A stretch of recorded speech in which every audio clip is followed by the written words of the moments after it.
오늘은 정신질병이나 우울증의 발생 원인을 바로알고 대처해야죠 라는 제목으로 말씀 전합니다. 제가 그동안 성능치유 사역을 하면서 정신적인 문제가 있는 아이들을 치유할 때 깨달은 것이 있습니다. 그것은 이 아이들이 체중에서부터 잘못된 상태로 태어난다는 것입니다. 어렸을 때 치유하지 않고 방심하다가 중고등학교 시절에 스트레스와 환경의 문제가 발생하여 밖으로 나타난다는 겁니다. 체중에서부터 들어와 잠재된 영적이고 정신적인 문제가 있더라도 환경에 문제가 없고 정신적인 문제가 없고 건강에 문제가 없으면 밖으로 나타나지 않고 숨어 있는 것이 보통입니다. 숨어 있다가 환경에 문제가 생기고 스트레스를 받아 체력이 떨어져서 영혼력이 정상적인 기능을 발휘하지 못할 때 밖으로 나타나는 것입니다. 그럼 사전에 얼마든지 예방할 수가 있다는 것입니다. 최근 발표된 결과 우울, 불안, 사춘기라고 그냥 넘기지 마세요에 의하면 성인 정신질환자의 50%가 만 14세 이전에 정신건강 문제를 겪는다고 합니다. 한국인 4명 중 1명은 평생 한 번 이상 정신질환을 경험한다는 것입니다. 정신질환을 조기에 발견해 적절한 치료를 해나간다면 심각한 문제를 번지는 것을 막을 수가 있습니다. 하지만 아직 우리 사회는 아이들이 정신건강 문제를 일종의 성장통 혹은 중2병, 사춘기 문제 정도로 가볍게 생각하거나 제대로 인식하지 못하는 경우가 있습니다. 문제를 알아차리더라도 사회적 낙인이 드러내지 못하고 제대로 대처하지 못하게 됩니다. 결국 정신건강 치료에 대한 선입견 혹은 부정적인 견해로 치료 적기를 놓치는 경우가 흔히 있습니다. 근데 대부분 육신의 건강에 대해서 이야기하지 정신적인 건강에 대해서 이야기하는 분들이 없습니다. 그래서 정신건강 하면 육신의 건강이라는 말을 하고 육신 건강이면 신경을 쓰지만 사실 정말 중요한 것은 정신건강입니다. 정신건강이야 그 사람이 보다 더 건강한 삶을 살 수 있는 것입니다. 그렇기 때문에 육신의 건강보다 더 많은 관심을 가지고 더 많은 투자를 해야 하는 것이 정신의 건강이라고 말씀드릴 수 있습니다. 우리 사람들에게는 두 가지 감정이 있다고 합니다. 딱 기쁜 감정과 슬픈 감정이라고 합니다. 근데 기쁜 감정은 우리의 삶에 기쁨을 주고 활기차게 하지만 슬픈 감정은 우리를 우울하게 만들고 우리의 삶을 망가뜨리는 이력을 가지고 있습니다. 때문에 우리들은 기쁜 감정을 가지고 있어야 되고 가능하면 우리 안에 슬픈 감정에 대해서는 우리가 거기에 잡히지 않도록 상당한 노력을 해야 되는 것입니다. 노력은 성령 안에서 온몸 기도를 많이 하는 겁니다. 예배드리고 찬양하고요. 근데 의외로 많은 분들이 슬픈 감정에 잡혀있어 쉽게 슬퍼하고 쉽게 울기도 하고 그 슬픈 감정을 이기지 못해 분노를 느끼며 불안에 떨기도 합니다. 정상적인 생활을 하지 못하는 분들도 계십니다. 우리나라만 정신질환 우울증 환자가 많은 것처럼 말하지만 사실은 미국에도 정신질환 우울증 환자가 굉장히 많다고 합니다. 2021년 한 해 통계에 따르면 미국의 한 해 정신건강 우울 질병에 쏟아붓는 돈은 약 46조 원이라고 합니다. 이렇게 정신건강 우울 질병에 미국이 엄청난 돈을 쏟아붓고 있다는 것입니다. 그렇게 말할 수 있습니다. 우리는 사람이 살다 보면 기쁜 일도 있고 슬픈 일도 있습니다. 근데 기쁜 일은 오랫동안 간직하지 못하면서 이 슬픈 일에 대해서는 너무 오래 간직하고 기억하고 있다는 것이 문제입니다. 절대로 정신건강 우울 질병에 안 걸리는 사람은 뭐 그럴 수도 있지 하는 사람은 절대로 정신건강 우울 질병에 안 걸립니다. 근데 하필 내가 왜 그런 일을 당하는가 하면서 곱씹어 생각하는 사람들은 정신과 우울 질병에 걸릴 확률이 너무나 많습니다. 자신이 우울한 생각을 가질 때 조심해야 될 것은 단순히 우울한 감정 때문에 내가 정신건강 우울 질병에 빠져있고 우울하구나 라고 생각하면 안 됩니다. 그 우울한 감정을 뒤집고 들어오는 존재가 있다는 걸 아셔야 됩니다. 그 우울한 감정을 세워 우울한 생각을 통해서 나의 삶을 망가뜨리려고 하는 흑암의 존재가 있다는 걸 꼭 기억하시고 자신의 마음의 짐을 벗어버리도록 노력해야 됩니다. 제가 성령으로 전인치유를 하면서 의외로 뭔가에 눌려있는 분들이 있습니다. 몸에 눌린 것이 아니라 마음에 눌려 움직이지 못하는 사람이 많이 왔습니다. 근데 의외로 그런 사람들이 교회 안에도 많이 있습니다. 교회 밖에만 정신건강 우울 질병에 걸린 사람이 있는 것이 아니고 교회 예배당 안에도 정신건강 우울 질병에 걸려 고생하는 분들이 많이 있습니다. 심지어 교회 직분들 중에서도 이 정신건강 우울 질병 때문에 고생하고 예배의 기쁨과 하나님의 축복을 제대로 누리지 못하는 사람들도 많습니다. 정신건강 우울 질병에서 해방받는 비결이라는 제목을 말씀을 통해 정신건강 질환에 걸리는 분들이 있다면 치료받으시기를 바랍니다. 심리학자들과 상담사들이 주장하는 정신건강 우울 질병의 원인입니다. 많은 심리학자리나 일반 상담을 하시는 분들은 정신건강 우울증의 원인에 대해 조금 더 구체적으로 말하고 있습니다. 이 사람이 과거에 어떤 상처가 있었다. 이 치욕스러운 상처의 경험을 잊어버리지 못하고 있기 때문에 우울증에 걸린다. 이런 말들을 합니다. 그렇겠죠. 분명히 이 사람이 기분이 나쁠 때는 기분 나쁜 이유가 있을 겁니다. 정신건강 우울질에 걸렸을 때에는 정신건강 우울질에 걸릴 만한 이유가 있었을 것입니다. 전부 다 과거의 사건과 관련이 있는 겁니다. 그래서 우울한 사건이 있었다든지 또한 치욕스러운 경험을 한다든지 이런 것들을 성령으로 사전에 취하지 못하고 치욕스러운 경험을 가지고 있다가 보니까 정신건강 우울 질병에 걸려 다운이 되는 것입니다. 속에까지 드러나가지고 자신을 쓰러뜨리는 거예요.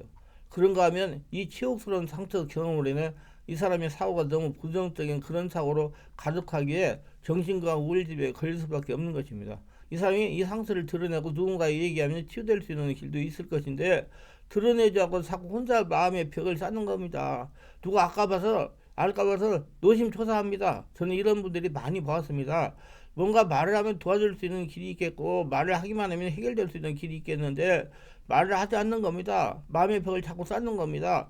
사람들하고 마음의 벽을 쌓다 보니까 결국 자신 혼자만 갇히게 되는 것입니다.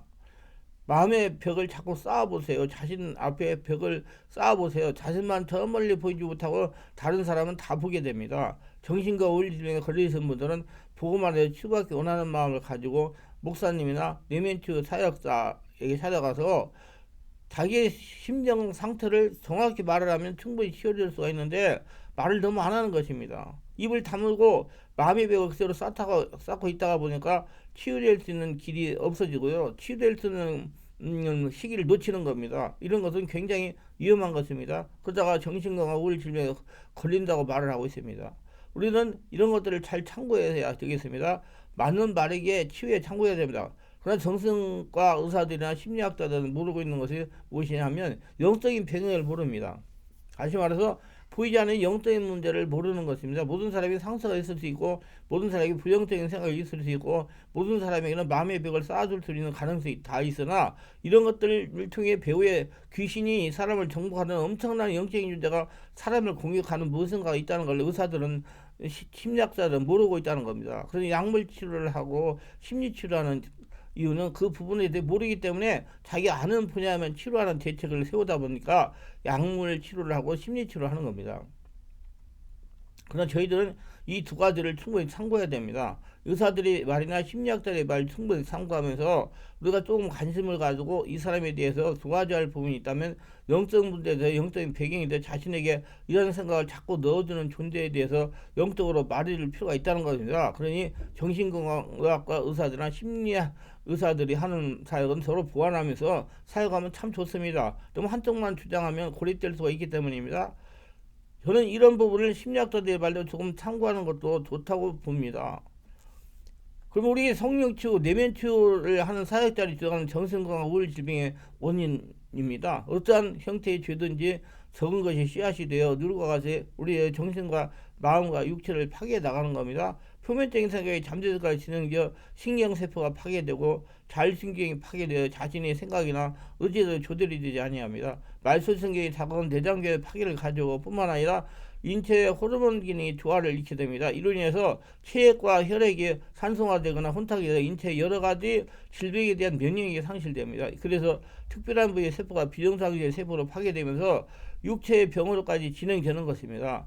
영의 병과 원인이나 결과가 유사합니다. 그러니 외적인 악한 영의 영향이나 침투로 인해서 질병이 발생하는 것이 아니라 내적인 자신의 성품이나 인거, 혼의 조화를 이루지 못한 병든 마음의 영혼에서 죄로 발미와 일어나는 질병입니다. 주로 특별한 신체적 장애가 없음에도 불구하고 신체적 통증을 동반하는 질병으로 되게 자율신경의 부조화를 통해서 병으로 진행됩니다. 통증이 나고 뼈고 관절에 문제가 생기고 척추 협착증이 생기고 척추 지식이 생기고 관절로 이게 다 그런 스트레스 영향으로 오는 거예요. 우울증환자들이 통증이 많다고 그러잖아요. 자율신경이 교감신과 부교감신으로 나누는데 좌절, 낙심, 분노, 미워하는 마음, 질투하는 마음, 원망하나 불평하는 마음, 불안하나 염려나 낙심 등은 교감신과에 속합니다. 반대로 기쁜 마음, 평안한 마음, 사랑의 마음이나 용서의 마음, 온유한 마음 등은 주로 부교감신경에 속합니다. 이 자율신경의 균형이 조화가 깨질 때 각종 장기 혈관군에 맺혀 있는 세포에 영향을 주므로 신체에 이상을 일으키게 됩니다. 자율경이 자극하는 것이 바로 인간의 감정이나 화나 정신 혹은 심정 스트레스를 받게 되어 평안함이 깨트려지고 자신 안에 주인된 한해가 불화가 시작됩니다. 이때에서는 하나님의 뜻대로 살지 못하거나 믿음으로 살지 못한 죄의 길과 합니다. 그래서 하나님은 우리에게 주 안에서 항상 기뻐하라고 말씀하시는 겁니다. 감정적인 충격을 받은 사고 기능은 저하되고 합리적인 판단이 흐려져서 앞뒤의 생각을 결여 없이 공격적이 됩니다. 혈기 분노를 발하여 이로 인해서 심령이 상하게 되어 본성인 육성이 드러나게 됩니다. 이런 화가 분노로 격하는 심령으로 확산됩니다. 이런 합병이 통제지 못해 반발하게 되면 병떡이 되고 질병으로 진행됩니다. 뼈골에 독소가 쌓이고 근육에 독소가 쌓이고 피에 그 독소가 쌓이는 거라 그 말이에요. 충격이나 신경성 원인에 대한 모든 질병 모두 이온 정신에 속한 병인데 이 정신분열은 영적인 질병과 정신적인 질병과 육체적인 질병 세 가지 형태로 진행이 됩니다.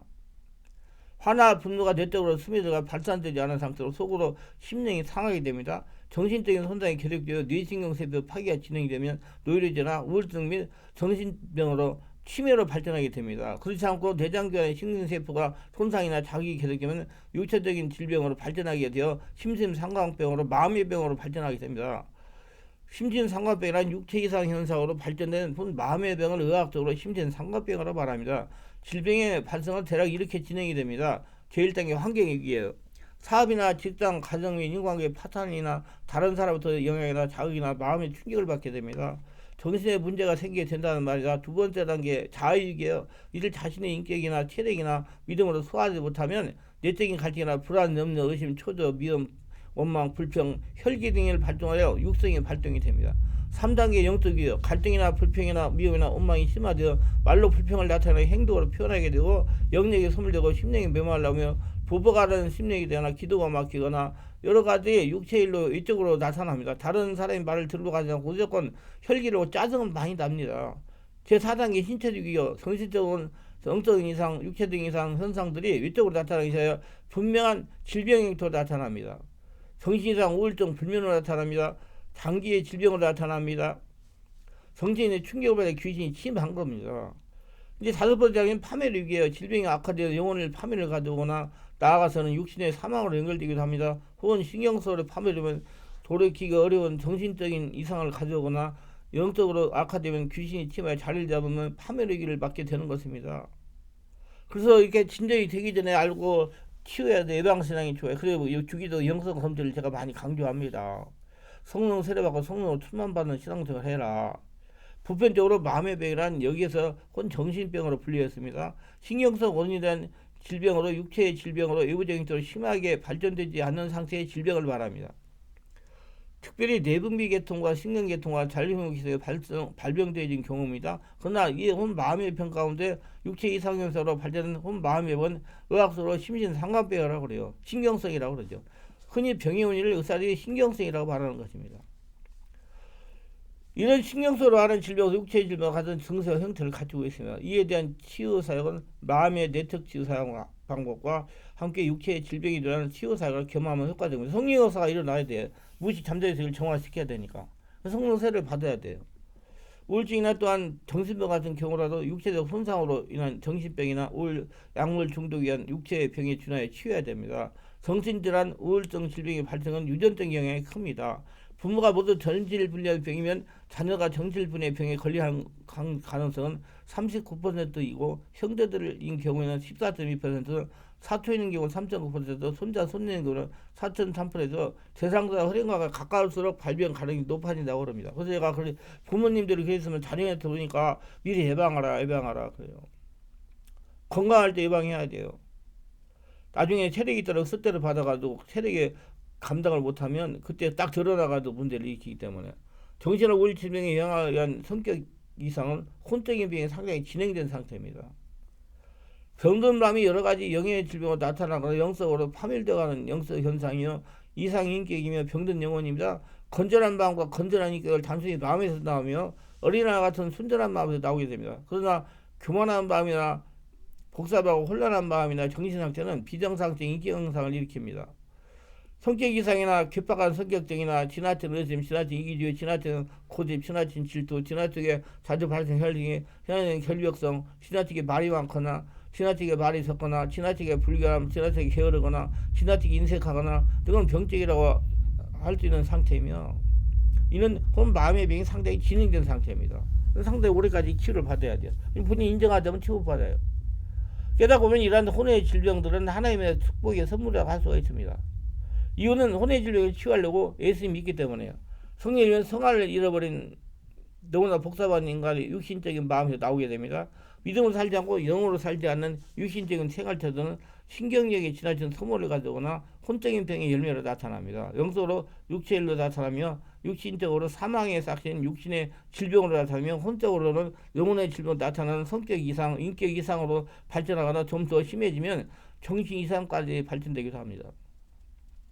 선천이 유전적인 면도 있지만 후천적인 환경과 교육이나 신앙과의 영향을 받는 것이 바로 영혼의 질병이요 성격 이상, 인격 이상입니다.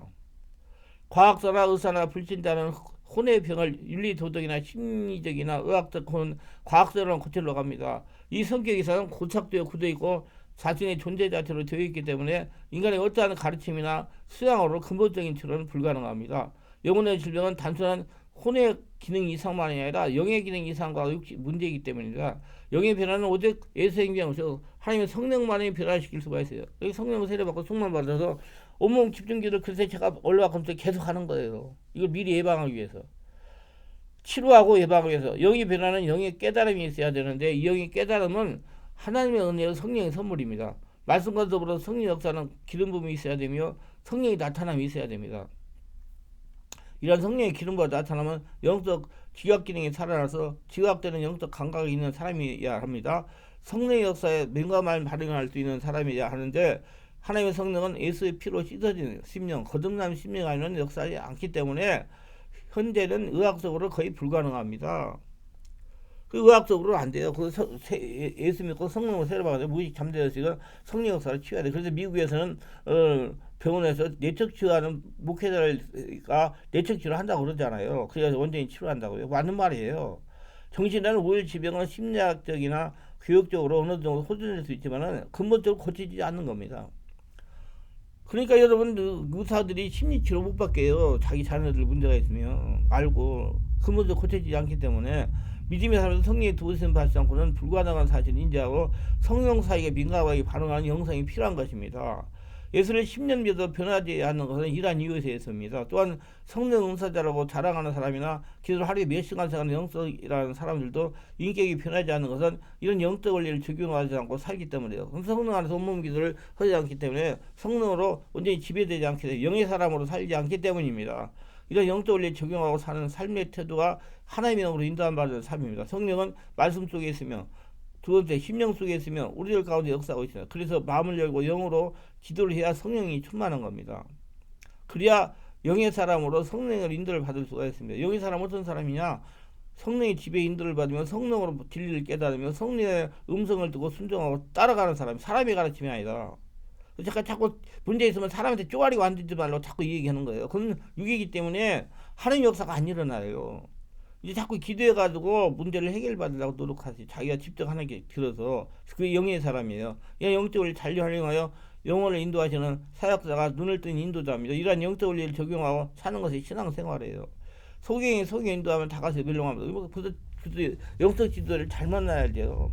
우리 성도들은.